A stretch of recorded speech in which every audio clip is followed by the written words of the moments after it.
Bonsoir, chers frères et sœurs, vous qui nous suivez partout au travers le monde. Que Dieu vous bénisse énormément. Et surtout, vous êtes la bienvenue à notre podcast de ce soir qui a comme thème l'alliance divine. C'est quoi donc l'alliance divine? Si nous restons dans le contexte biblique, nous pouvons la définir tout simplement comme étant une relation établie entre Dieu et l'homme, et dans laquelle Dieu lui-même fixe les termes de l'accord. Veut dire, ce n'est pas à l'homme qui va vers Dieu, non. Par contre, c'est à Dieu d'aller vers l'homme. C'est Dieu qui prend les devants, c'est Dieu qui prend l'initiative. Alors, avant d'aller un peu plus loin, j'aimerais épingler 4 choses, 4 aspects ce soir qui font partie de cet accord. Je sais qu'on peut citer beaucoup, mais nous, ce soir, on va se limiter seulement à épingler 4 aspects importants qui constituent les termes de cet accord. Premièrement, il y a l'initiative divine.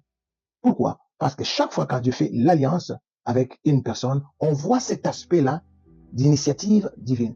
Ce n'est pas l'homme qui est en train de faire le pas pour aller chercher à établir cette relation, non. Dans le cadre de l'alliance, c'est Dieu lui-même qui prend les choses en main, c'est Dieu lui-même qui va vers l'homme, car c'est Dieu lui-même qui choisit. Deuxième des choses que nous voyons, c'est l'aspect promesse.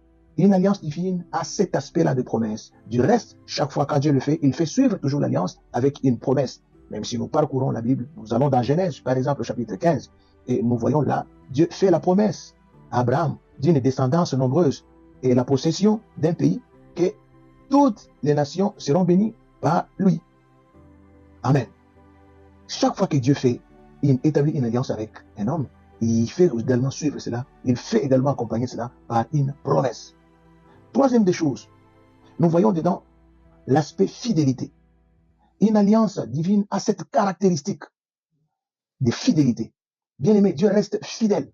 Et il dit dans 2 Timothée chapitre 2 et le verset 13, si nous sommes infidèles, lui demeure fidèle, car il ne peut jamais se renier. Il ne peut jamais renier sa parole. Dieu ne peut jamais renier ce qu'il a eu à sortir de sa bouche. Il reste fidèle à sa parole. Ça, c'est ce que j'aime. Bien aimé, si Dieu t'a fait une promesse, tu vas remarquer qu'il va rester fidèle à cette promesse. Si tu as une alliance avec Dieu, Dieu va démontrer sa fidélité par rapport à cette alliance qu'il a faite avec toi. Il a dit ceci dans Psaume 89 à partir du verset 34, là il s'agit de David. Il dit ceci, je ne violerai point mon alliance et je ne changerai pas ce qui est sorti de mes lèvres. Si vous remontez un peu plus loin, vous allez remarquer, il dit, même si ses fils marchaient à la contre de ce voie, même si ses fils arrivaient à désobéir, il interviendrait avec le fouet, mais il ne changerait pas, il ne détruira pas l'alliance qu'il a faite à David son serviteur. Toi qui m'écoutes ce soir, si tu as une alliance avec ton Dieu, sache que Dieu est fidèle. Il ne changera pas ce qu'il a eu à promettre. Il va le réaliser.